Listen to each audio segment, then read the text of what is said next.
Safety, work hazard, 12-12 घंटे गर्मी में, टाइमिंग, कोई टाइम नहीं है, कॉल टाइम है, जाने का नहीं ये है।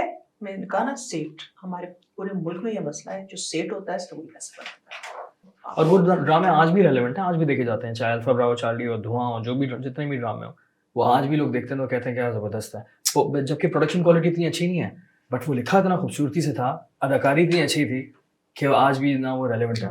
एक्टर्स होते थे ना, वो इंस्टाग्राम से थोड़ी उठाते थे कि इसके कौन से कितने लाइक्स हैं और उसके ये भी एक मसला है। ये देखते थे ना कि एक्टिंग आती है कि नहीं।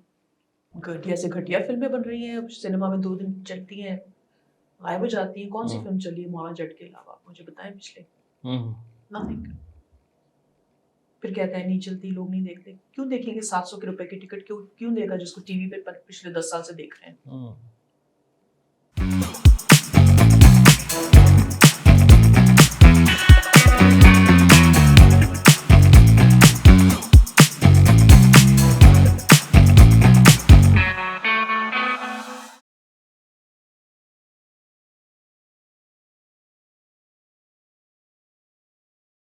अस्सलाम वालेकुम ख़वातीन और हज़रात, कैसे हैं आप सब लोग?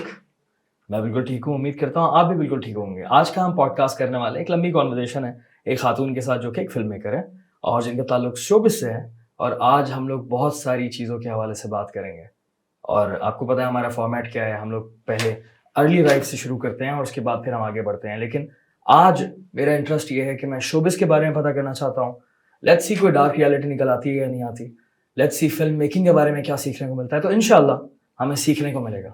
हमारे साथ मौजूद है हाजरा खान पानेज़ई। कैसी हैं आप? अस्सलाम वालेकुम, क्या हाल है आपके? बिल्कुल ठीक हूँ, आप बताएं। बहुत बहुत शुक्रिया इस प्लेटफॉर्म पे आने के लिए। More than welcome. तो जैसे मैंने आपको बताया, ये इंट्रो में आपने सुना होगा कि हम लोग शुरू से बात करते हैं। जी जी। So let me know about your childhood. कहाँ थी आप जब आप छोटी थी? तो मेरी पैदाइश क्वेटा में हुई है, बलूचिस्तान में। मैं पठान फैमिली से I belong to Pathan family. तो लेकिन मेरी ज्यादातर जिंदगी जो है ना कराची में गुजरी है। हाँ, 2 साल की उम्र से मैं कराची में, स्कूलिंग वगैरह भी वही हुई है। कौन सा स्कूल? मिसेस हक्स अमेरिकन स्कूल। हाँ, तो उसके बाद फिर क्वेटा कुछ साल वापस गए, फिर वहाँ से फिर वापस कराची। कितने साल बिटवीन कितने साल क्वेटा 5 साल, आई थिंक 5-6 साल। ओके। हाँ, ओ लेवल्स करके देन आई फिर वापस कराची। ओ लेवल्स आपने क्वेटा में किया था? जी जी जी। सो मतलब ये कि आपने टीन एज अपना क्वेटा में गुजारा? अर्ली टीन, जी। Early teen. या so how was that experience in Quetta as a girl या फिर एज अ पाकिस्तानी? हम क्योंकि हमें इतनी ज्यादा आवाज नहीं मिलती क्वेटा की, हमें नहीं पता कि एग्जैक्टली होता क्या। बीइंग अ कराचीइट मैं पूछ रहा हूं आपसे। I really want to know कि exactly how is Quetta and how is the culture and how is Quetta? हाँ, क्वेटा एक बहुत खूबसूरत शहर है। ओके। अपने ऑर्गेनिक एनवायरनमेंट में बहुत खूबसूरत शहर है। पहाड़ी इलाका है, छोटा शहर है। ऑब्वियसली एथनिकली बहुत डाइवर्स है। आपको बलूची, ब्रावी, पश्तून, हज़ारा और काफ़ी रेफ्यूजी भी मिलेंगे ना, फ्रॉम इराकी से लेके अफगानी तो हैं ही, पाकिस्तान में तो बहुत ज़्यादा है। तो इराकी भी हैं? जी, इराकी भी। ओके। इराकी भी, बिकॉज मेरे जब उस एरा की आप जब आप बात करते हैं ना, जब मैं उस स्कूल वगैरह में थी, तो मुझे याद है इराकी रेफ्यूजीज वगैरह काफ़ी आए थे उस वक्त। वॉर से। बहुत ही मल्टी एथनिक है। और लेकिन ऑब्वियसली प्रोग्रेसिव इतना नहीं है, पसमानदा तो है काफ़ी, अनफॉर्चुनेटली काफ़ी लिहाज से। लोग कैसे हैं? लोग बड़े दिल वाले लोग हैं, बड़े मेहमान नवाज लोग हैं, थोड़े सरफिरे भी हैं। और ये है ना, इकोनॉमिक ग्रोथ नहीं है ना, तो अपॉर्चुनिटीज इतनी नहीं है। एक तरह का वो एक ब्लॉकेज होता है ना, जो एक सोसाइटी में होता है, वो क्वेटा में बड़े कुछ डेकेड से रहा है अनफॉर्चुनेटली। तो आहिस्ता आहिस्ता I hope things will get better. Allah करे हो हालात भी बेहतर हो, सेफ्टी के लिहाज से भी बेहतर हो। तो मेरा तो ऑब्वियसली अपना अपना शहर है, अपना इलाका है, अपने लोग हैं, तो दिल थोड़ा ज़्यादा दुखता है जब मैं देखती हूँ हालात वगैरह। लेकिन हमेशा कोशिश ये रहती है कि किसी भी तरह से कि एज सिटीजन्स वगैरह आप अपनी तरफ से जो कर सकते हैं आप करें, कंट्रीब्यूट। आपको क्या पसंद है क्वेटा के हवाले से? खाना। या वही आने वाला था मैं। या प्लीज एक्सप्लेन मी। खाना मेरी तो मैं बड़ा मिस करती हूँ बचपन में ना, जब भी जाते थे, क्योंकि एग्रीकल्चरल बैकग्राउंड से था, ताल्लुक शोबिस से तो कोई किसी का दूर दूर तक ना लेना देना था, ना शायद उन्होंने कभी सोचा भी होगा, ना मैंने सोचा था कि I would become an actress. आज मैं part of the showbiz fraternity आपके सामने फिल्म मेकर बैठी होंगी, लेकिन ये है कि सिर्फ खाया नहीं बल्कि हमारे घर में उगते थे। मुझे भी तो याद है चेरी के दरख्त पे चढ़ना और अखरोट के दरख्त और खुबानी और जो कि आप कराची में इस तरह का एक्सपीरियंस नहीं कर सकते। सेब तो खैर इतने ज्यादा होते थे, देख के ही हम लोग बोर हो जाते थे। लेकिन अब याद करते हैं कि कब सीजन आएगा, कब घर से सेब आएंगे, चेरीज आएंगी, एप्रिकॉट्स आएंगी। और वैसे भी सब्जी वगैरह वहाँ की आई थिंक पानी बेहतर है शायद, क्योंकि बड़े शहरों में मसला है ना गंदगी का, सफाई का नहीं है, मिलावट बहुत ज्यादा होती है। तो वहाँ भी ये था, वो खालिस मक्खन, खालिस दूध, घर का वही देसी मुर्गियाँ, देसी सब कुछ उस एरा में खाने को मिली। तो इसीलिए थोड़ा ज्यादा नॉस्टैल्जिक हूँ वहाँ के खाने के लड़के। मीट बेस्ड फूड काफी ज्यादा मशहूर है। और आप यकीन करें मैं पिछले 12 साल से रेड मीट नहीं खाती। अच्छा। हाँ जी। लेकिन आपको याद आता है बचपन में आप जब खाती? बहुत ज्यादा, बहुत ज्यादा। आई हर्ड अबाउट खड्डी कबाब, है, यू ट्राइड? जी जी जी, वो तो हमारे घर में ही बनता है। कैसा है? मैंने कभी ट्राई नहीं किया। आप आए कोयटा, आपको ट्राई कराएंगे किसी दिन। और क्या क्या मशहूर खाने को? आई थिंक रोश बहुत मशहूर है। मैं जितने भी लोगों को जानती हूँ पाकिस्तान के दूसरे शहरों से, वो रोश को बहुत ही एक सडन पॉपुलैरिटी मिल गई है। तो सब्जियां और फ्रूट तो कोयटा के बहुत मशहूर है। मैं इंशाल्लाह जल्द कोयटा आऊंगा, आप लोगों को बताऊंगा। तो ये जो खड्डी कबाब और रोश है, ये मुझे आप बताइएगा कहाँ मिलता है, because it's very important. I really need to try Quetta का खाना। हाँ जी, मैं आपको बताऊंगी कहाँ बहुत अच्छा मिलता है। अच्छा, उसके बाद क्या होता है? उसके बाद फिर क्या होता है?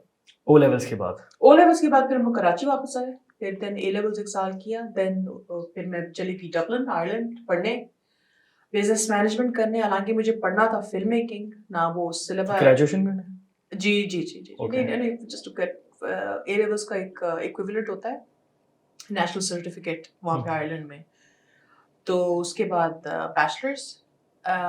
लेकिन ये था कि फिल्म मेकिंग पढ़नी थी, लेकिन फिल्म मेकिंग का ऑप्शन नहीं था उस वक्त। ना ही तो मेरे शायद पेरेंट्स इजाजत देते कि ये क्या है, मतलब you should be lucky enough कि आप डॉक्टर बन जाओ या कुछ और बन जाओ, जो ट्रेडिशनली हमारे यहाँ प्रिफर्ड लड़कियों के लिए प्रोफेशंस हैं। जी जी जी। लड़कियां सिर्फ डॉक्टर ही बन सकती हैं। जी जी जी, हमारे यहाँ तो ये था ना कि डॉक्टर बन जाओ, ये भी बहुत है।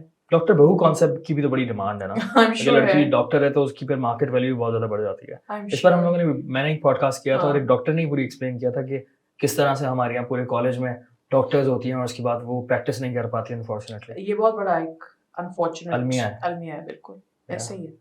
एंड देन आपने कितने साल रही हैं आप डबलिन में? I think around 5-6 years. Really? Yeah.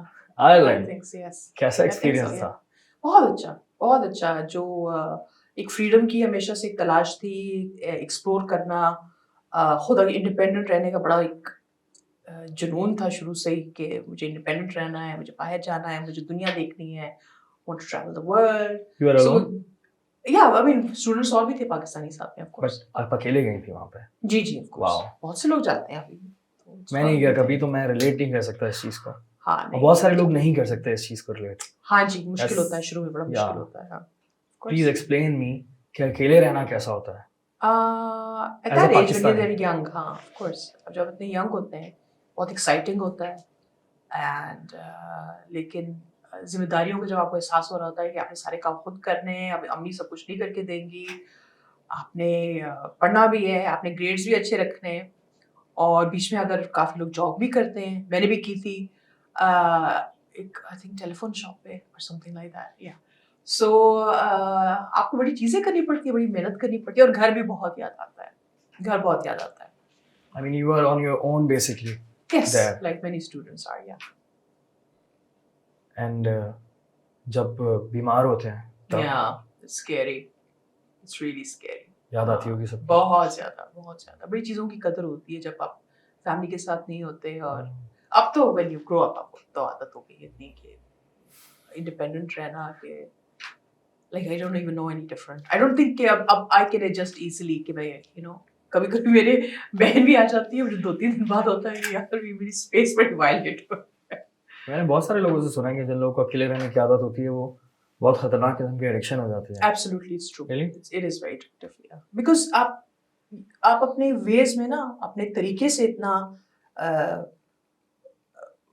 Habitually इतना वो हो जाते हैं प्रोग्राम कि आप हर चीज अपनी मर्जी से करते हैं ना, किसी की रोक टोक बीच में रहा करे, किसी की रोक टोक नहीं होती। तो मेरी मर्जी होती है मैंने क्या खाना है, क्या पीना है, घर में क्या चीज कैसे रखनी है। जब कोई और आके आपसे पूछने लग जाए या कुछ करने लग जाए, it's hard. Gets hard. Yeah. I think. And I know a lot of people would वो भी यही कहते हैं कि मुश्किल हो जाता है after a while. I mean, हर चीज के फायदे नुकसान होते हैं, इसमें कोई शक नहीं है। Absolutely. I mean, आपकी चॉइसेस हैं, आपकी जर्नी है, अभी उसमें प्रोज और कॉन्स तो आएंगे, अच्छे बुरे लोग भी आएंगे, और आपकी चॉइसेस से ही आप सीखते भी हैं और आपको, लेकिन हमेशा देखना चाहिए, वैल्यूएट करना चाहिए कि इसमें आपको गेन्स कितने मिल रहे हैं और आप कितना कोई चीज सैक्रिफाइस कर रहे हैं। तो देयर इज अ बैलेंस कि what do you want, what do you need. But still it's a big sacrifice अपनी, क्योंकि हमारे यहाँ जिस तरह कल्चर है, जी मैं अगर मुझसे बाहर जाता हूँ तो 15-20 दिन मेरे लिए बहुत मुश्किल हो जाता है। फिर सबसे पहले तो मुझे बिरयानी की याद आती है, कराची वाला हूँ मैं, फिर घर वालों की बहुत ज़्यादा याद आती है, तो मेरे लिए बड़ा मुश्किल हो जाता है। देन आई रियलाइज कि हाँ यार, जो स्टूडेंट्स रहते हैं वहाँ पे, जो या फिर जॉब करने वाले जो लोग रहते हैं अपनी फैमिली से दूर, कितना मुश्किल होता होगा, एटलीस्ट शुरू में कितना मुश्किल होता होगा उनके लिए इस तरह से रहना। एंड देन दूर है, खुदा ना खास्ता कुछ होता है घर पे, हाँ जी, तो बिल्कुल वहाँ से आना, डायरेक्ट फ्लाइट नहीं होती, 2 दिन लगते हैं आपको आने में। It's hard, it's a huge risk. There is a cost of everything, right? There is a cost and a price you pay for everything, every choice that we make. Yeah. Damn. वापस आए फिर आप कराची? जी, वापस showbiz फिर, क्योंकि मुझे बड़ी offers मिलती थी, मॉडल बन जाओ, ये बन जाओ। मैंने कहा यार चलो लेट्स ट्राई दिस। मुझे फिल्म मेकर बनना था basically. Okay. Like I said बचपन से ही, तो एक्टिंग एंड ऑल फिर वो बड़ी नेचुरली आई। बचपन में भी यही शौक था, घर में ड्रामे वामे बनाते रहते थे हर वक्त। सो नेचुरल एक वो थी ना, एक आप कहते हैं ना फ्लेयर होता है, तो उसी डायरेक्शन में फिर आई वेंट। क्योंकि मैं am not a 9 to 5 person, I am not an office person, किसी के लिए काम नहीं कर सकती। I like working for myself. तो या, तो ये था कि that's what I liked. I wanted to do showbiz, that 9 to 5 वाली जॉब नहीं हो सकती। शुरू कहाँ से किया था आपने शोबिज से? फैशन टीवी था उस वक्त, आई थिंक 2010 2011 जब मैं वापस आई थी AR वाइट के साथ। Yeah, that's how I started. I was a host for them. Okay. तो उन दिनों होता था फैशन टीवी पे। कौन सा साल की बात है ये? I think 2010, early 2010. उस वक्त म्यूजिक चैनल्स का बड़ा रिवाज था। हाँ, याद है आपको? प्ले टीवी, ऑक्सीजन, ये सारे थे। ये सब थे उस वक्त। ये उसी वक्त थे जब मैं आई एयरवाई म्यूजिक। हाँ, एयरवाई म्यूजिक, जियो म्यूजिक।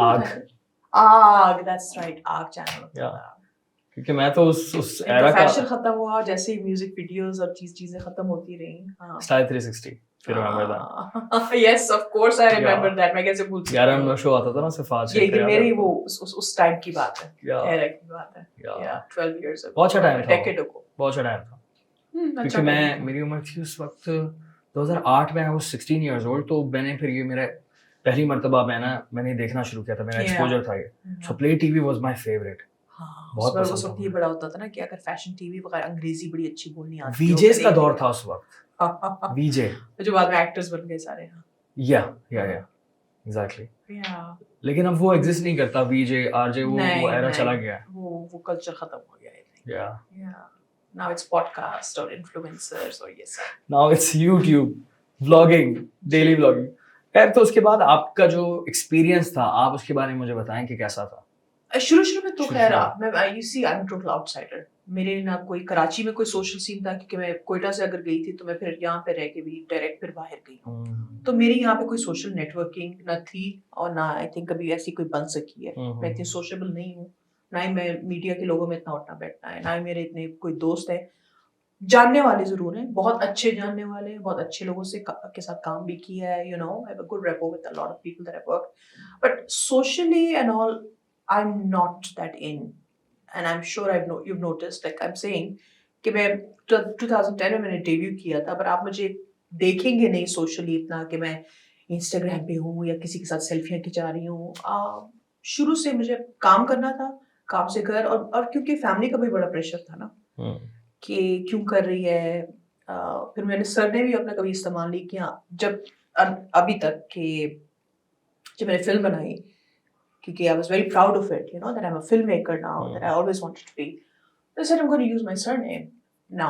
क्यों इस्तेमाल नहीं बिकॉज करते? यू नो फैमिली है, कम पठान बैकग्राउंड पाने से, और अगर कोई जानता भी है ना, टीवी पे देखता ना कि ओ ये फला फला की बेटी है, फला है, तो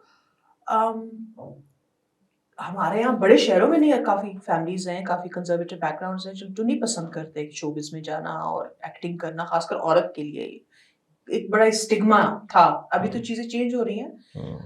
तो मैंने कहा मैं हाजरा खान, हाँ पठान तो मैं हूँ, लोग अब पठान नहीं है वो भी खान लगा लेते हैं, तो मैंने कहा मैं तो हूँ ही, तो Hajra Khan I decided to just stick to that. तो ऑफ कोर्स फैमिली वगैरह में वो बातें सुन you know, but my father was माशाल्लाह वेरी गुड। कभी पसंद तो नहीं था, बट आप एक्सेप्ट करते हैं कि आपके बच्चे जब अडल्ट एक डिसीजन करते हैं तो that you should respect it. तो कैमरा फियर था स्टार्ट में आपको? एक्चुअली लोग कहते थे I am quite a natural, so इतना नहीं था। मुझे तो बहुत था, मुझे नहीं तो बहुत था, इतना मैं नहीं तो था। बिल्कुल भी नहीं करता एंगल्स था। वगैरह का कुछ समझ नहीं आता था, ये नहीं आता था कि कैमरे किस तरफ देखना है, इधर देखना है। उसमें बड़ी फिर डेब्यू मैंने किया बुरी औरत से, जावेद फाजिल साहब डायरेक्टर बुरी थे औरत, जो इतने बड़े, हाँ जी, तो उनसे बड़ा सीखा। वो तो बड़े निजामुद्दीन स्ट्रिक्ट साहब थे की उसमें आवाज थी ना, जी, बिल्कुल टाइटल में हाँ, जी। बुरी तो औरत। उससे बहुत सीखा, बड़ी डांट खाई, लेकिन अच्छी डांट खाई, काम आई वो। अच्छा, ये काफी पुराना ड्रामा है, आई थिंक 2012 की बात है। 2011 और 11-12 की बात है। या मेरा पहला ड्रामा था वो। सो या वाओ, और बहुत बड़ा ड्रामा था वो तो, जी काफी बहुत बड़ा popular था वो, वही एरा था ना, वो फिल्म वगैरह का एरा, वो चेंज हो रहा था सारा, जो हम कह रहे हैं अभी तो काफी तो एक डेकेड पहले एक मुख्तलिफ एरा था। And then उसके बाद और उसके बाद दिन काम करते रहे जितना हो रहा था, but I could never connect to the industry. Connect, why? I think most people, they just are there for to be seen, to be noticed, to make networks, to just be famous. I just wanted to be a good actress. बहुत फर्क है इन दोनों चीजों में, to be famous, to be liked, and to just be a good artist. क्या फर्क है? बहुत फर्क है, जैसे बहुत क्या? फर्क है। वो फर्क है जैसे इंस्टाग्राम पे लाइक्स लेना और इंस्टाग्राम के लिए पोस्ट करना और अपनी एक फेक रियलिटी बनाना, और अपने आर्ट पे, अपने टैलेंट पे भरोसा करना कि that would give you work. That's the difference. I agree. या हाँ, that's the hmm difference. Basically recognition की बात नहीं कर रहे, हम लोग जबरदस्ती के फेम की बात कर रहे हैं। जी, और वो भी किसी भी तरह से कि या। वो आपने फिक्रा सुना होगा ना, बड़ा मशहूर शोबिज़ का, मैं कुछ भी करने के लिए तैयार हूँ काइंड ऑफ मेंटालिटी जो है। जी नहीं, हम तो तो ड्रामे का कोई डायलॉग है इस तरह की होता है? हाँ यार, नहीं, असली जिंदगी में भी ऐसे ही होते हैं। अच्छा, जी बिल्कुल। I mean it's not that इतनी सैनिटाइज्ड इंडस्ट्री नहीं है ये।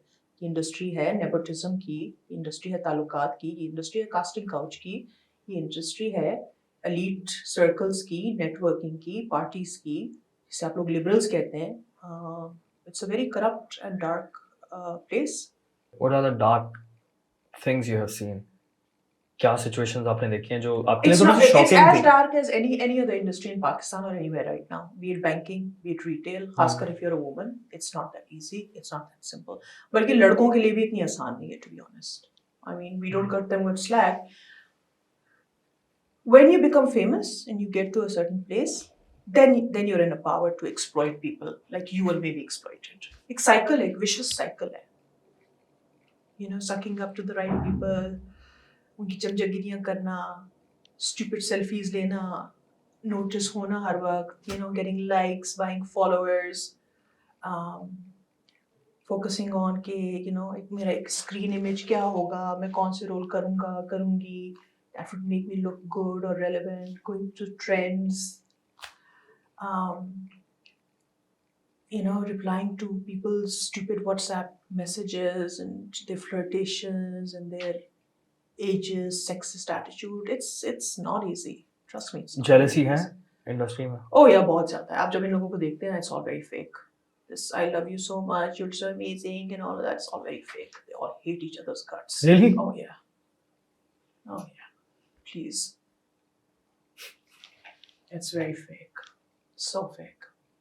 सब एक दूसरे से नफरत करते हैं। सब एक दूसरे से बहुत नफरत नहीं सब है। करते, सब एक दूसरे के साथ वही एटीट्यूड रखते हैं जो उनके काम आए, जिससे वो बेनिफिट कर सके। मतलब जी, एब्सोल्युटली, सिर्फ मतलब totally. Totally. That's very strange. Yeah. आपने ये चीज देखी होगी जब आप शुरू में ऑडिशंस वगैरह करते होंगे लोगों का एटीट्यूड कैसे होता है and then when you get famous उनका एटीट्यूड आपके साथ कैसे होता है it changes on their perception on how somebody can benefit from you. This is what it's all about. Industry में टिकने के लिए आपको एक लॉबी का या फिर नेटवर्क का हिस्सा बनना पड़ता है या फिर ऐसा नहीं है? जी बिल्कुल, absolutely. Lobby, Lahore versus Karachi. What is this? Lahore versus Karachi. I don't understand. कुछ जो एक्टर्स लाहौर के होते हैं they stick together. I've seen them. क्योंकि मैं दोनों शहर से नहीं हूँ इसलिए मैं ये बात कर रही हूँ. Yeah, मैं समझ रहा हूँ. थोड़ा सा मैं बड़ी न्यूट्रल हूँ इसमें. तो मैं जब लोगों को देखती हूँ फिर वो आते हैं कराची और but they like to stick together and you know it's always that attitude there. Yeah. और इसमें लड़कियों के हवाले से ये इंडस्ट्री कैसी है? As a woman आपने कैसा एक्सपीरियंस किया? देखिए काम के वक्त to be honest show business में बहुत अच्छे लोग भी हैं. नहीं होते तो I honestly I wouldn't have survived it. The fact that I never got as successful or got the credit that I think I deserved was because I was never part of a lobby or somebody's uncle या auntie या also with जो social circuits है ना, you know ये फला की party, ये फला के ये फला की इवेंट्स और उसमें जाना और ये सब करना, that's being objectified and being seen and used as a prop. Prop? Yes, of course. Why do people invite so many young, beautiful models to their parties? Why do rich, famous do that? People do that. Yeah. But that's world over as well. It's not just here.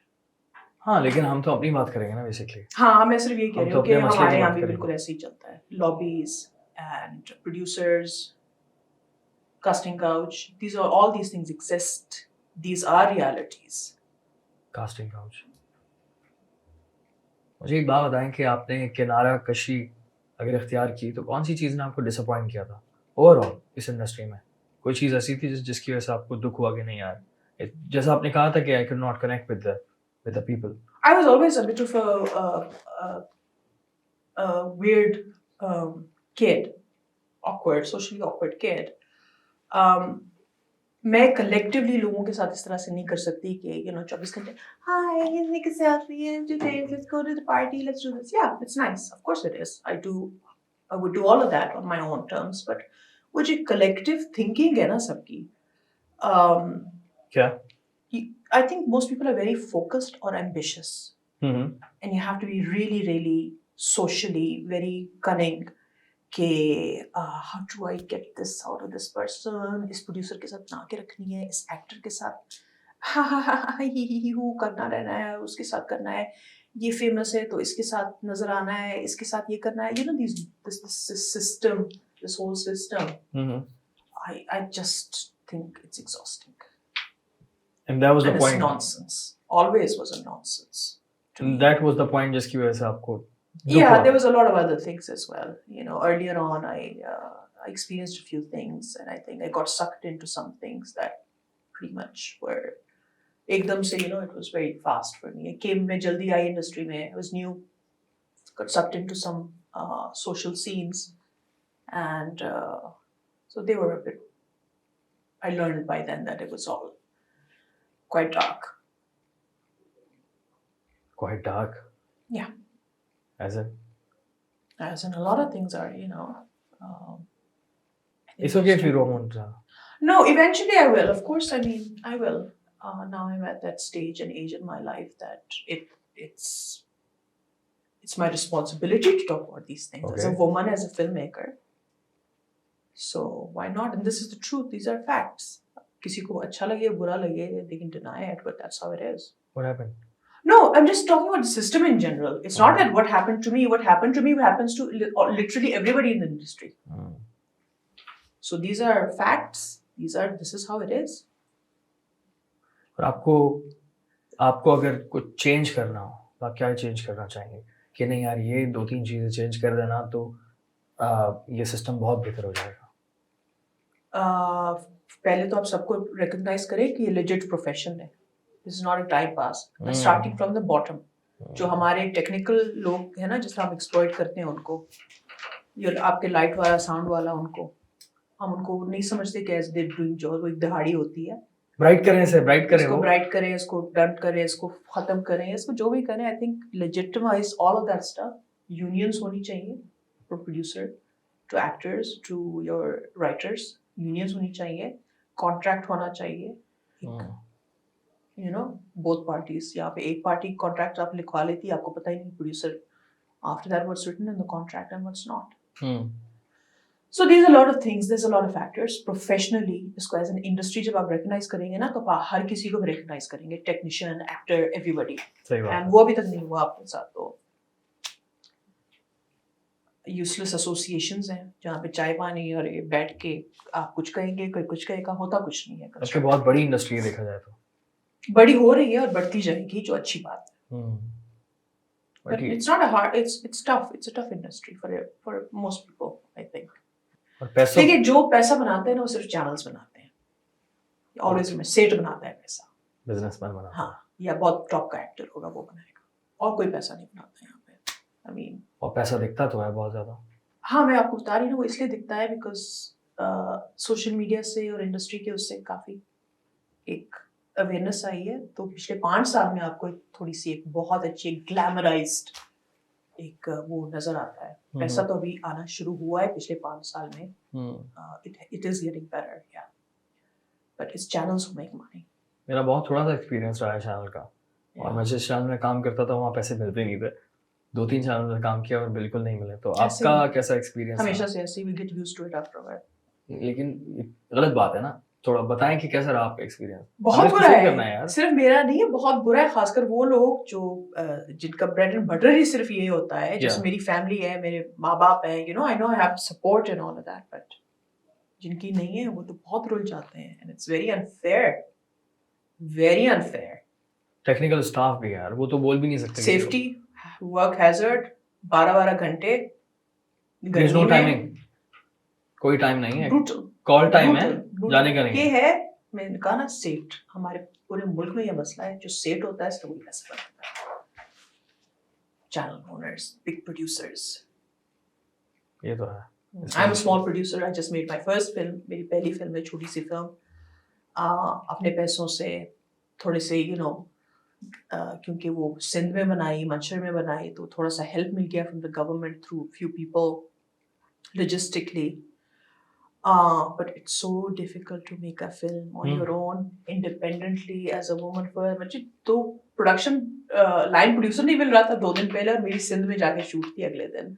So you can only imagine how crazy it was. और वो भी झील में जाके, जहाँ पे वो saver से भी आगे है, जहाँ पे बिजली तक नहीं आती। इसको थोड़ा पहले से बताएं, मुझे बताएं किसका आइडिया क्या था और क्या प्रोसेस था? देखिए, फिल्म तो मुझे लिखना तो मैंने शुरू किया था 2014 से। तो I wrote something and then उसके बाद फिल्म आइडिया, फिर मुझे रात में जब प्रोडक्शन कंपनी बनानी है, मुझे वो फिल्में बनानी है जो मैं चाहती हूँ कि मेरे लिए शायद बनती, वो सब्जेक्ट्स उठाने हैं जो ये लोग नहीं बनाते। ये सास बहू, रोना धोना, मारपीट, दूसरी शादी, तीसरी शादी, 5वीं शादी, ये इन चीजों में फंसे हुए हैं, और ये इसी में फंसे। वजह क्या है? जहालत, cheap, being cheap, making cheap products. cheap का मतलब वो वाला cheap नहीं है, cheap है इसमें ज्यादा मेहनत नहीं करनी पड़ती। अच्छा, आप कौन सा कोई शेक्सपियर लिख रहे हैं या गालिब लिख रहे हैं, आपने डाइजेस्ट की स्टोरियां उठानी है, उसको रिस्ट्रक्चर करनी है। ये सास है, ये हीरो है, ये बहू है, ये भाभी है, इसके 2 बेटे, अच्छा जी क्या है, और कैरेक्टर के मॉडर्न कैरेक्टर है, मिडिल क्लास नहीं, कैरेक्टर है क्या, नेगेटिव है, पॉजिटिव, यकीन करें, मतलब इससे ज्यादा कोई डेप्थ नहीं होती जिस चीज में। तो आप मासेस के लिए बनाते हैं, अपने मासेस को इतना अंडर एस्टिमेट किया हुआ है कि वो इतने स्टूपिड है, या वो इतने, हम कुछ भी उनको दिखा दें वो देख लेंगे, और उसको सिर्फ रीपैकेज आजकल अच्छा हुआ है, कोई अच्छी लाइटें ले लो, कुछ अच्छे कपड़े ले लो, कुछ ये कर लो, कुछ वो कर लो, तो वो एक चीज वही है। चीज तो सारी एक जैसे है ना, ऐसी कौन सी अलग से चीज बनाई है आपने सास बहू के ड्रामों के अलावा? आप बताएं, कुछ अच्छे ड्रामे ठीक है, कुछ अच्छे राइटर्स जो हैं 90s में तो होते थे, वो लिटरेरी ऑथर्स होते थे ना, उर्दू अदब से उनका ताल्लुक होता था, और अशफाक अहमद साहब या बहुत सारे बहुत राइटर्स चीजें होते थे। बहुत ही हैं। आपकी कल्चर में कोई कमी नहीं है, ना आपके शोर में कोई कमी है, ना टैलेंट में कोई कमी है। ये आसान है बनाना, मतलब। और वो ड्रामे आज भी रेलेवेंट हैं, आज भी देखे जाते हैं, चाहे अल्फा ब्रावो, चार्ली और धुआं हो, जो भी जितने भी ड्रामे हो, वो आज भी लोग देखते हैं तो कहते हैं क्या जबरदस्त है। वो जबकि प्रोडक्शन क्वालिटी इतनी अच्छी नहीं है, बट वो लिखा इतना खूबसूरती से था, अदाकारी इतनी अच्छी थी कि वो आज भी ना वो रेलेवेंट है। एक्टर्स होते थे ना, वो इंस्टाग्राम से थोड़ी उठाते थे कि इसकी कौन से कितने लाइक्स हैं और उसके ये भी एक वो मसला ये है। देखते थे ना कि एक्टिंग आती है कि नहीं।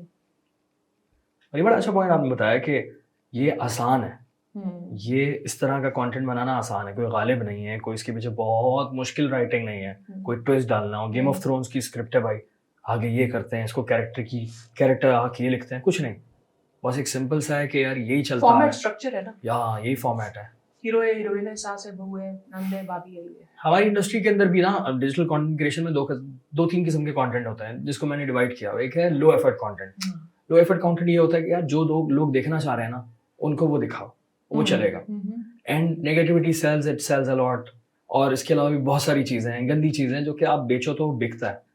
बात ये है कि ओपिनियन ये दिया जाता है कि नहीं यार लोग देखते ही यही हैं। मेरा कहना ये होता है कि आपकी जिम्मेदारी है कि लोगों को क्या देखना चाहिए, आपके हाथ में है, आप कोशिश तो करें बनाने की। मैं कोशिश करता हूँ, हम कोशिश करते हैं कि कोई मीनिंगफुल कॉन्वर्सेशन हो, मीनिंगफुल कंटेंट हो, और लोग देखते हैं। आपने जो बात की ना कि हमने मासेस को बहुत अंडर एस्टिमेट किया हुआ है, वाकई बहुत अंडर एस्टिमेट किया, ऐसा नहीं है, इतनी जाहिल आवाम नहीं है। बात ये है कि जब आप अच्छा कंटेंट बनाते हैं तो फिर दिखता है आपको। मैं तो ये कहता हूँ कि मेयारी चीज़ अगर आप जंगल में भी बेचेंगे ना, खरीदार आपको मिल जाएंगे। सो होता ही है, जब आप अच्छा कंटेंट बनाते हैं, चाहे ड्रामा हो, यूट्यूब वीडियो, डॉक्यूमेंट्री हो, फिल्म हो, वो ऑडियंस कहाँ से निकल कर आती है आप सोच नहीं सकते। बनाएंगे तो पता चलेगा ना, अदरवाइज तो ये अदरवाइज ये रिपीट होता रहेगा, अगेन विशियस साइकिल, रिपीट होता रहेगा ये चीज। And it's been so many years, मैं पिछले 15 साल से तो ये नोटिस कर रहा हूँ कि एक ट्रेंड बनता आ रहा है कि एक ही तरह का कंटेंट होगा, एक ही तरह के ड्रामे होंगे, वही चीज।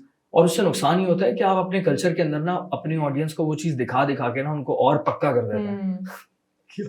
अब वो चीज से बाहर ही नहीं आ सकते। बच्चों के लिए आपके पास कुछ नहीं है, फॉर एग्जांपल टीनेजर्स के पास आपके पास कुछ नहीं है। या इट्स एग्जैक्टली लाइक ऑडियंस के पास आपके पास जैसे वो खास एज होते हैं, जैसे फ्रेंच सिनेमा वगैरह बनाते हैं, वो हर तरह की फिल्में बनाते हैं, हर एज ग्रुप के लिए बनाते हैं। आपके पास नहीं है, आपके पास ये एक स्ट्रक्चर एक ड्रामे, यही टारगेट मार्केट है आपका नहीं है ना। उससे ज्यादा सोचने में क्या, किसी से मैंने कहा था, मैंने आउट ऑफ द बॉक्स सोचा, उन्होंने कहा था बॉक्स होगा तो सोचेंगे ना। एंड आई थिंक रिस्की भी लगता है कि यार कोई देखेगा नहीं, कोई देखेगा नहीं, पैसे फंसेंगे, तो रिस्क कितना है ना। It's a high risk business. आपके पैसे बनते हैं, नहीं बनते, आई मीन घटिया से घटिया फिल्में बन रही हैं सिनेमा में, 2 दिन चलती हैं, गायब हो जाती हैं। कौन सी फिल्म चली है मोहम्मद जट के अलावा, मुझे बताएं पिछले? नथिंग। फिर कहते हैं नहीं चलती, लोग नहीं देखते। क्यों देखेंगे? 700 रुपए की टिकट क्यों देगा जिसको टीवी पे पिछले 10 साल से देख रहे हैं?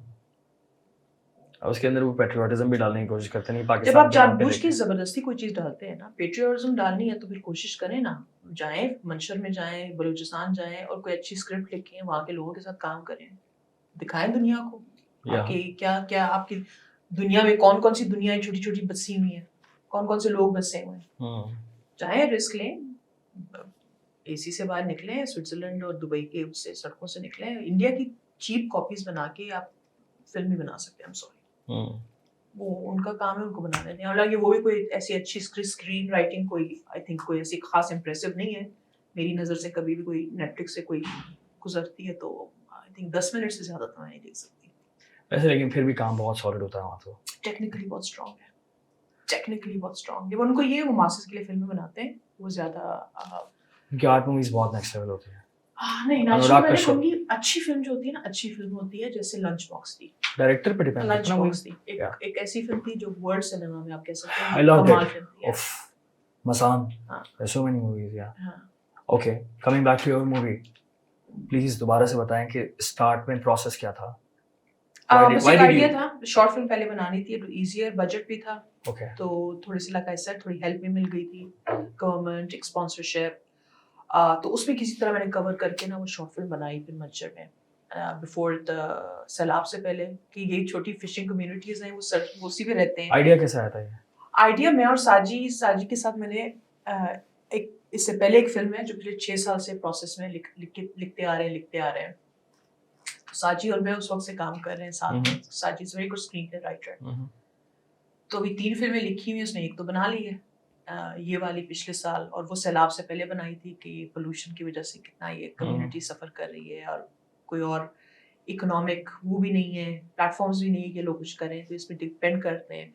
विजुअली बहुत खूबसूरत ऑब्वियसली कैप्चर करना और ये चीज़ें करना। ऐसी जगह थी, मैं आपको बोलूँ, नीचे उतरना पड़ता था, और मेरा बिजली थी ना कुछ था, रात को मच्छर इतने होते थे कि आप आंखें नहीं खोल सकते थे। तो हम 18 घंटे 3 दिन में हमने शूट किया। सुबह 4 बजे उठते थे और रात को 10 बजे वापस सेमर जाते थे, तो फिर 1 घंटा 2 घंटे सोते थे। तो इस तरह से शूट किया। It was very difficult shoot, और माशाल्लाह इट्स वन 14 अवार्ड लेके आई है अभी। या मैंने देखा माशाल्लाह से। So it was good start. इसके बाद इंशाल्लाह जिंदगी हुई तो फिर दूसरी फिल्म बनाएंगे, वो भी इसी तरह की ऑर्गेनिक, अपने लोगों से, जो कहते हैं ना मिट्टी की जो आपकी होती है, आपके लोग जो होते हैं एक्चुअल लोग होते हैं, उस तरह की फिल्में बनाना चाहती हूँ। And as a female film maker तो it's not easy, trust me. It's not easy raising money for films. It's not easy getting money for films or making money in films. You know, it's not easy. But as an artist, आप क्या कर सकते हैं? आप मजबूर हैं, क्योंकि that's all I know and that's all I do. I'm a writer. That's what I do. मेरी catharsis, मेरी सारी चीजें मेरी writing में होती हैं. मेरा art मेरी writing में ही होता है. So I'm a writer basically. Film के बारे में और बताएं मुझे। अच्छा, ये जो आप कह रही हैं कि मछेरों के ऊपर आपने बताया बनाई है, उस कम्युनिटी के ऊपर बनाया है जी, और क्या इस मूवी के अंदर? वो तो आपको देखना पड़ेगा। या थोड़ा सा और हाँ, please, थोड़ा सा और। वो तो आपको देखना पड़ेगा। तो देखूंगा। माइग्रेटरी बर्ड्स आती है। यस। तो उन्होंने वो बांधी हुई होती हैं पानी के ऊपर, और वो उससे अभी अपना लाइवलीहुड, हालांकि उसमें बैन है, तो वो कॉन्ट्रडिक्शन जो है ना, वो बहुत कहते हैं, जैसे हम अंडरकरंट कहते हैं ना एक फिल्म की स्टोरी का। लेकिन गुर्बत भी तो है ना कितनी ज्यादा। बात ही सारी है, बहुत बुरा हाल है। डेस्परेशन, होपलेसनेस, सर्वाइवल, यही चीजें होती है ना जो इंसान को, जिसे हम अपनी स्टोरी लिखते हैं या अपना बनाते हैं narrative. So that's so sad, क्योंकि मैंने इसका वो देखा था इंट्रो, बहुत खूबसूरत इंट्रो था, लेकिन मुझे अंदाज़ा हो रहा था कि काफ़ी ज़्यादा महरूमी है उस कम्युनिटी के लिए। एंड ऐसी बहुत कम्युनिटीज़ हैं पूरे पाकिस्तान में, बेशुमार स्टोरीज हैं। It's very, I think it's very important कि इनके बारे में आवाज़ उठाई जाए। आई थिंक इट्स वेरी इंपॉर्टेंट कि जो भी कम्युनिटी है, जो भी है, जिसके साथ भी एक तरह से डिस्क्रिमिनेशन हो रही है, जुल्म हो रहा है, उनके बारे में बात की जाए। एटलीस्ट उनको एक मंजर आम पर लाया जाए कि यार इनको भी देखें, इनकी भी मदद की जाए, इनको भी थोड़ा सा एलिवेट किया जाए थोड़ा सा। It's very important. I totally agree. मेरा भी ख्वाब है इस तरह से कोई डॉक्यूमेंट्री या शॉर्ट फिल्म बनाने का, because I think it's very hard. मुश्किल है। It is very hard. Yeah. You have to be so passionate and committed. और पैसों वाली बात आपने सही की, क्योंकि अंधेरा है आगे, कुछ नहीं दिख रहा। ऐसा नहीं है कि मिलियंस ऑफ डॉलर्स आपको मिलेंगे डॉक्यूमेंट्री का, ऐसा कोई चक्कर नहीं है। It's not Hollywood. हाँ, इट्स नॉट हॉलीवुड। तो अभी ये आप ट्रांस वगैरह पे कोई फिल्म बना लें, आपकी फिल्म चल जाएगी। सब्जेक्ट पे चल जाएगी। पॉलिटिकल ट्रेंड्स पे चलता है ना हॉलीवुड। पर सारी दुनिया चलती है, हॉलीवुड कुछ ज्यादा चलता है। अभी तो वो बड़ा प्रो लेफ्टिस्ट एक उनका है तो नैरेटिव। हाँ, ये भी है। जिस तरह से वॉर में एक तरह से साइड ले लेता पूरा Hollywood. It's very sad. Absolutely. आपने कहा आप राइटर भी हैं और आपने कुछ लिखा था। मैं आपके हवाले से थोड़ी रिसर्च कर रहा था और मुझे एक किताब का कवर दिखा और उस पे लिखा हुआ था knowing Imran Khan. So can we talk about it? I have actually never talked about it. I wrote a book, biography actually. The book is actually a non-fiction biography जो मैंने 2014 में लिखी थी। पाकिस्तान से मैंने और शोबिज से मैंने ब्रेक ली थी। उस वक्त मैंने एक किताब लिखी थी in 2014 लंदन जाके, because I was very fed up and I was very disillusioned with things and एक catharsis थी, you know. कुछ चीज सोच के तो नहीं लिखी थी, ऐसे गई and started wobbling and thinking and that I want to write, I want to do something, I want to कहते हैं ना, you take all your anger and your pain and you take all of those things that bother you and you put it into your work as an artist. And as an artist, as a writer, that's how I discovered I was a writer. My biography, Quetta say, coming from Quetta, joining Showbiz, and so earlier on, and then but obviously, going to one of these parties and all and being sort of chased by somebody very famous. And unfortunately... Chased? Yeah, I mean, people pursue you. I mean, most people think कि famous लोग जो होते हैं, आप ही उनके पीछे पड़े होते हैं. ऐसा नहीं होता. I mean, I'm not a big fan of cricket or these things or politicians at all. I'm quite... हर कोई नहीं होता, बिल्कुल सही बोल रहे हैं. हर कोई नहीं होता. But of course, national heroes होते हैं, तो you have respect for them. And at that time, I think Imran was a very well-known cricketer. He was starting as a small pressure group, he wasn't as big a politician as he is now, or even ex-PM now at this stage. कब की बात है? 2011, I believe. Okay. So I've never talked about it, obviously, because once I wrote the book, I'd never realized that, when I'd come back. क्योंकि book इसलिए फिर publish भी नहीं हुई, agency जिसके साथ मैं काम कर जिन गोस्ट, तो मैंने छोटा सा novella जो बहुत ही sanitized और बहुत ही जो मेरी ghost writer थी at the time, Shannon Kyle, उन्होंने लिखा था, तो बहुत ही sanitized version of the original version. What is ghostwriter बताइएगा जरा. जिसके साथ आप जो एक literary writer होते हैं, जैसे मैं हूँ, I'm first time writer. उस वक्त मैंने कोर्स नहीं किया हुआ था. उस वक्त मुझे सिर्फ एक raw writer थी, and मेरी life story जो थी up till then, वो एक interesting story थी. I'm just an ordinary girl from Quetta, basically. Showbiz में मेरे नहीं ख्याल के ज़ेबा बख्तियार के अलावा कोई और थी, और ज़ेबा बख्तियार की भी एक एडवांटेज ये थी कि उनकी माँ जो है वो स्विस है, मैं तो माँ बाप दोनों क्वेटा के. So quite a story for people, खासकर जो मेरे गोरे दोस्त वगैरह बाहर थे जब हम कॉलेज में थे, because फैमिली की तरफ जाते हैं ना दोस्त वगैरह. तो वो एक catharsis जो होता था ना as an artist. So a lot of people said you should write, you should take it all out, like what you went through and what you saw and what you got sucked into. Like I said, I'm not that person who pursues these things, social media and these things. मुझे करना पड़ता है because it's like, okay, ठीक है, मेरा काम है, मुझे करना है. अब तो काम है. Yeah, मेरा attitude ये होता है. But लोग तो 24 घंटे इस पे, मैं कहती हूँ, जी रहे होते हैं इसके बगैर सांस नहीं आ रही होती. It's a big deal. People know that I'm a very private person, and my career suffered a lot because of it. Knowing him at that time. Really? Yeah, I did. It suffered a lot, and suffered more so because फिर मैंने book publish की, self-publish की America में जाके, and I forgot about it. मुझे नहीं था क्योंकि मुझे इसके बारे में बात नहीं करनी. I was brave enough to do it. और कोई, like you said, you've never heard about it because I never talk about it. मैंने किसी political agenda से तो नहीं लिखी थी. 2014 में लिखी थी. Nobody can say anything about the truth that I have. 9 साल पहले. Exactly. मुझे क्या पता था कि that he would become the PM and he'd be this and that, and what a disaster it has turned out to be, unfortunately.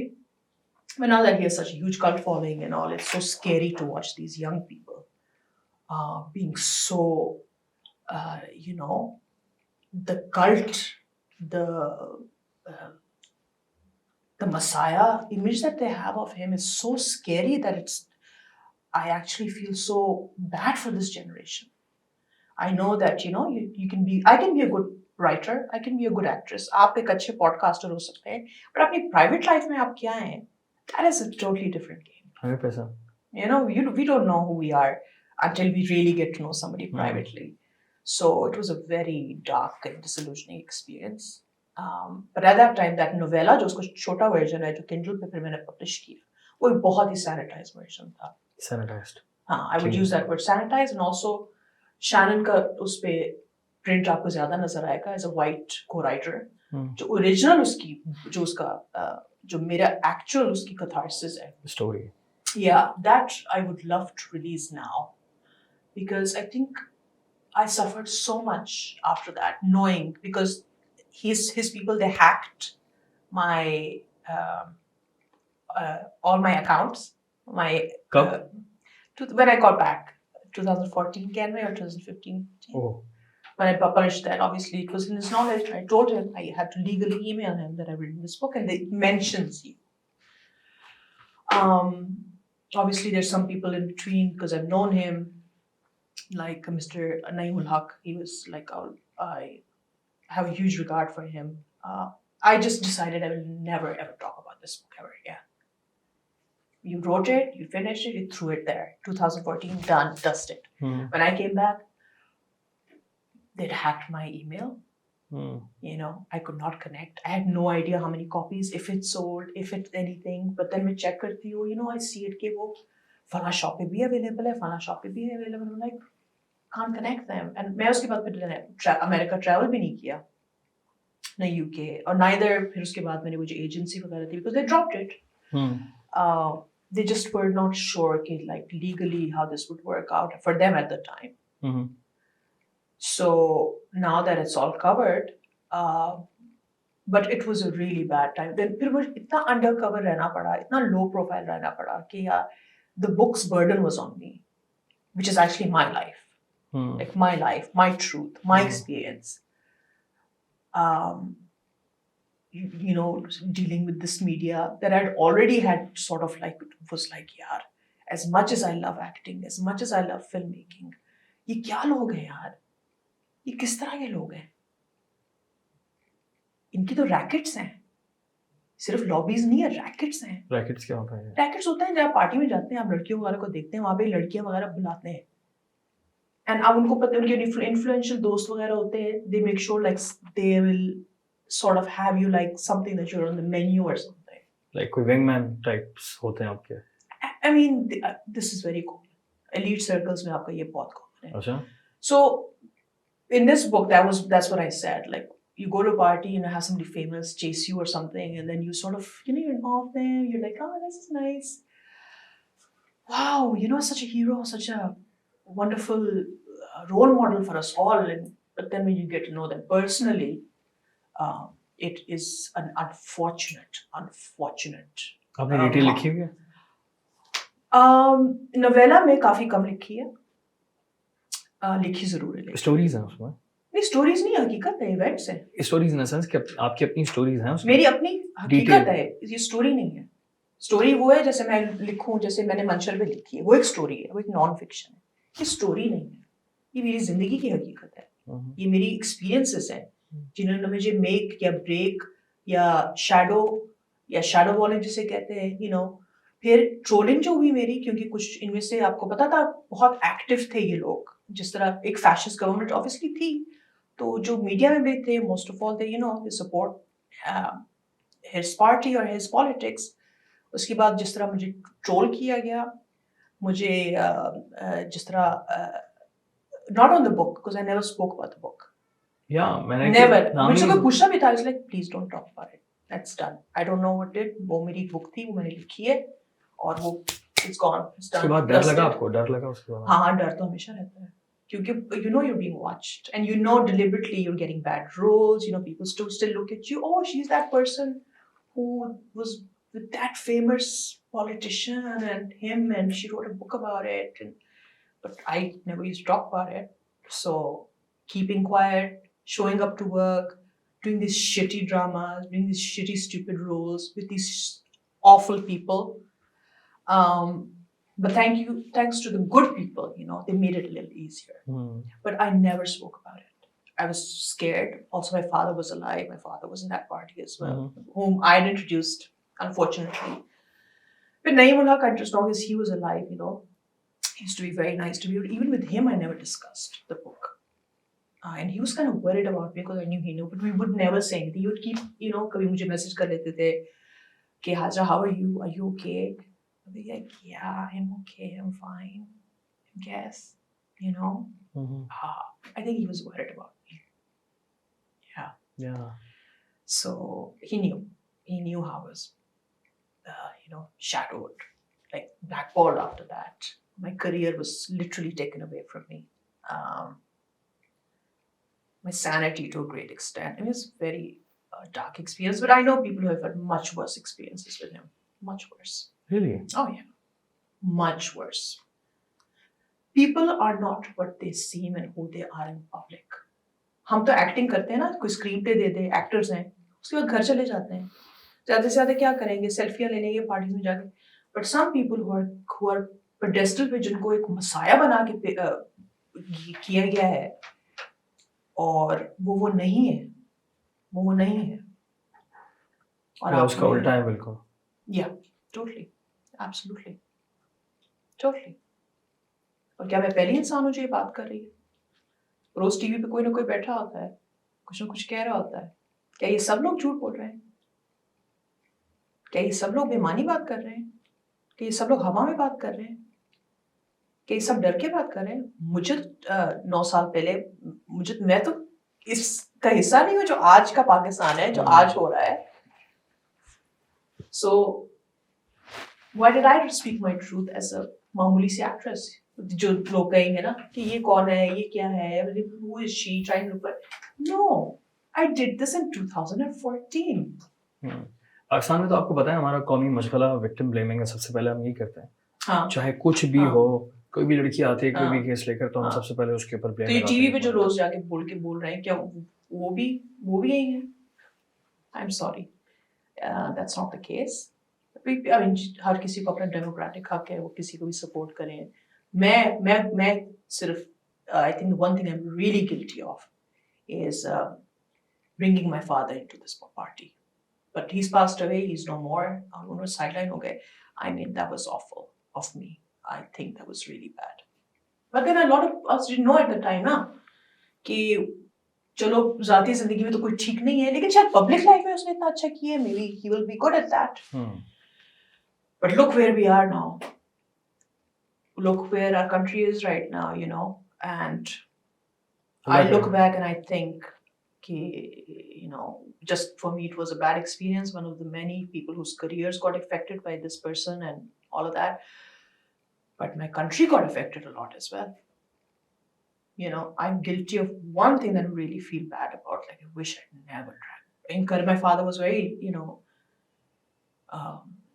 humble, down to earth guy who used to help people, and on bringing him into this party was like, oh God, I feel really bad about that. But he's not here anymore, and he had sidelined himself, of course, on his own accord. We never discussed it. So awkward for a father and daughter to have this kind of conversation. Can you imagine? In our society. So, you know, there's things that you live with, and I live with those things that I feel really bad about. It is sad. Yeah, it is really sad. Thinking, like a lot of people think now, oh my God, this person is going to save the country. But ये नहीं होगा तो मुल्क में कुछ चलेगा ही नहीं। अरे भाई, that's not the case, is it? It's not the case. Grow up, open your eyes, look at the facts.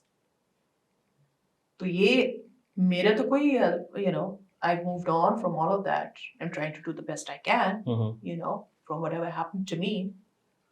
लेकिन ये है, in 2014, I had already said that this is the wrong number.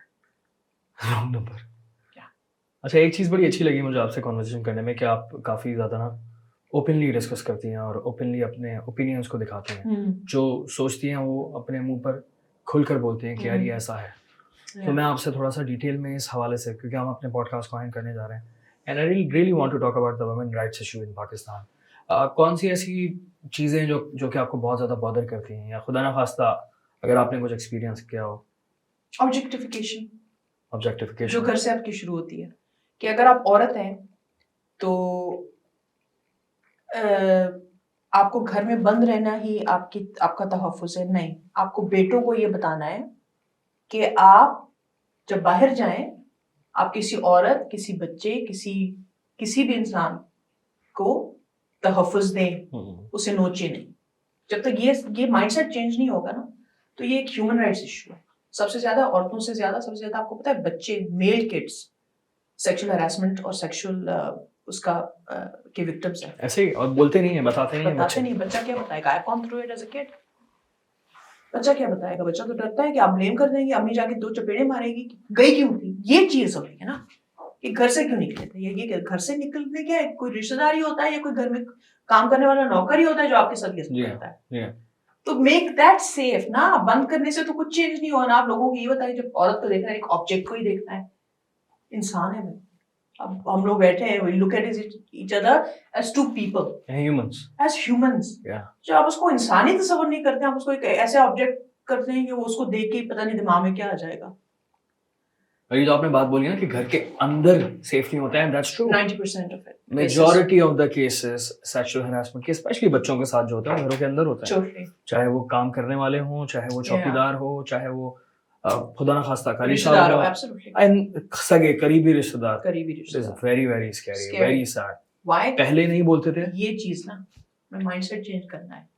कि तो ओनर्स हमने डाल दिया उस पे जो बिल्कुल बाय डिफॉल्ट औरत पैदा हुई. कि आपको तो कोई भी देख के टेम्पटेशन से कोई कुछ कर सकता है. जब आप ये कहेंगे कोई कुछ भी कर सकता है, फिर तो आप जितना ढांप लें, आप कुछ भी कर जितना ढांप लें, जितना पैक कर दें, उससे क्या हुआ है? आपके बच्चे सेफ नहीं रहे ना. या और ऐसा होता है, चाहे जितना भी लपेट ले औरत अपने आप को, फिर भी अनसेफ होती है. तो ये माइंडसेट ही है ना. या अग्रीड 100%. माइंडसेट ही है, इसको चेंज करना है. एंड फॉर मी जो मुझे बहुत ज्यादा ना, मतलब ऑफ कोर्स हर चीज मुझे बहुत ज्यादा बॉदर करती है when it comes to women rights, but one of the thing which really bothers me a lot is street harassment, which exists a lot in the society. At work, हम जिसे liberal अपने privilege माहौल में देखते हैं, मैं आपको जो बात करी थी, like it's such a dark place. It's आपको पता नहीं होता, आप ऐसा प्रॉप वहाँ पे बुलाए गए हुए थे. आप इसको इसलिए नहीं बुलाए जाते कि आप इतनी कोई आपकी कंपनी इतनी अच्छी है या लोग आपके साथ बैठ के इतने लुत्फ रहे हैं या आप इंटेलिजेंट है बहुत, नहीं ऐसा नहीं. आप ऐसा आइटम पेश हो रहे हैं लोगों के सामने.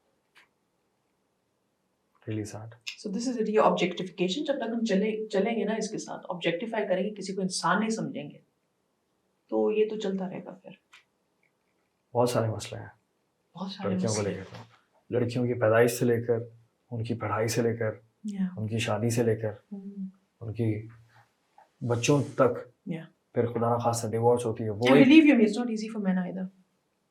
लेकिन हम मेन की बात नहीं कर रहे हैं. हाँ, लेकिन man are in much more privileged position. 100% कोई शक नहीं है. लोग मर्द मुझसे अक्सर बोलते हैं, यार मर्दों की बात क्यों नहीं कर रहे? भाई मैं 20 औरतों की बात कर रहा हूँ, क्यों उनकी बात करूँ? वो थोड़ी वल्नरेबल पोजीशन में, इकोनॉमिकली भी और फिजिकली भी. अब मुझे सबसे ज्यादा खौफ किस चीज का होगा? If I am going out physically, I am not as strong as a man to defend myself. हो सकता है मुझ में गुस्सा उससे ज्यादा हो या सब कुछ हो, but my biggest fear is that, you know. Like my brother is a. Your biggest fear is that? It's physical, na. Physically, women are not as strong as men. Yeah, but that's fear as well. That is the biggest fear, na. अगर मैं दो चपेट चपाटे किसी को उससे ज़्यादा मार सकती है, तो मुझे शायद इतना डर नहीं लगता ना. But I can't relate to it, right? Because you're a man. Exactly. Yeah, and it's very scary to. It's very scary to listen to this as well. कि आपको डर लगता है. बहुत डर लगता है वाकई. और कितनी लड़कियों को लगता है? सारी लड़कियों मेरे जैसे आप सामने बैठे हैं, considered like one of the toughest, strongest people. लोग बोलते होंगे ना, ये Hazra is like the toughest person we know. Just like really tough. Just very strong. Just very outspoken. Hazra डरती नहीं है ये. But still, of course, I'm a human being. As I've told you, I wrote a book and I was living in a very low profile, quiet life. And I knew how I was targeted. I knew how I was watched. I knew how I was. Just one wrong move and शायद मैं आज आपके सामने बैठी भी ना होती. आगे क्या प्लान है आपका? To make more films. Okay. To speak my truth. To be a better person. Okay. To own who I am. You know, all the mistakes I made. As in, you know, being naive, not guided, not knowing, okay, you know, what to do better, because you don't know. You know? I think it's a part of the process. It is so much. सभी के साथ होता है इस तरह से. And to take all of that and put it into my work. Yeah, exactly. वो सारा experience आप जमा करके अब कर ली गलतियाँ. Put it into my art and live a nice, peaceful life with my pets and maybe adopt a kid later. So you know. Perfect. Yeah, I would love to adopt a Palestinian kid. क्योंकि इतने orphan हो रहे हैं ना, so I would love to someday maybe. Inshallah, yeah. Inshallah. Hazra, बहुत बहुत शुक्रिया इतनी सारी कॉन्वर्सेशन करने का. आई होप आपको मजा आया. पहला आपका प्रॉब्ली पॉडकास्ट है जी. How do you see this platform as a podcast? I think it's क्योंकि कैसा लग रहा है आपको डिस्कशन करना? Way forward. पॉडकास्ट का मतलब ही होता है to have an intimate conversation and people like me जिन्होंने एक फैसला कर लिया होता है, we should stick by it. Like if I am going to talk about my life, I have to have the guts to criticize myself and to own who I am and not lie about who I am first if I'm going to talk about somebody else. So that's it, you know. Good or अच्छा, bad. मुश्किल भी होता है झूठ बोलना podcast में, होता है क्योंकि इतना लंबी डिस्कशन है. Yeah. आप कंटिन्यूअसली उसके लिए एडिक्ट करते याददाश्त रहते बहुत हो. अच्छी होनी चाहिए. एग्जैक्टली. कहते हैं झूठ बोलने के लिए याददाश्त बड़ी अच्छी ये तो होनी है. चाहिए. इसमें कोई शक नहीं है. हाँ. तो बस that's life. Let's hope for the best for us, for the country, for everybody. Yeah. And women, and men, and kids. Especially women. Yes. Inshallah. So. बहुत बहुत शुक्रिया हमारे इस प्लेटफॉर्म पे आने के लिए. Thank you. It's been a great conversation. और जितने भी लोग यहाँ पर देख रहे हैं, आई होप आपको ये इंटरेस्टिंग लगी हो कॉन्वर्जेशन. मैंने काफ़ी सारी चीज़ें सुनी हैं. आपने देखा होगा मोस्ट ऑफ द पॉडकास्ट में खामोश था, क्योंकि जब कुछ सीरियस बात हो रही होती है सामने की तरफ से तो मुझसे बोला नहीं जाता. मैं सिर्फ सुन रहा होता हूँ, प्रोसेस कर रहा होता हूँ. आई एम श्योर बहुत सारे लोग होंगे आप में से जो कि सुन रहे होंगे, प्रोसेस कर रहे होंगे, क्योंकि बहुत सारी स्टोरीज हमारे लिए नई होती हैं. और I am still thinking about it. And whatever you are thinking, आप खुले दिल से कमेंट्स में बता सकते हैं. और उम्मीद करता हूँ कि आपको ये कॉन्वर्जेशन इंटरेस्टिंग लगी होगी. खुश रहें, तो हम याद रखें. फ़ी अमान अल्लाह. और आपको भी बहुत बहुत शुक्रिया. अस्सलाम वालेकुम. More than welcome. God bless you.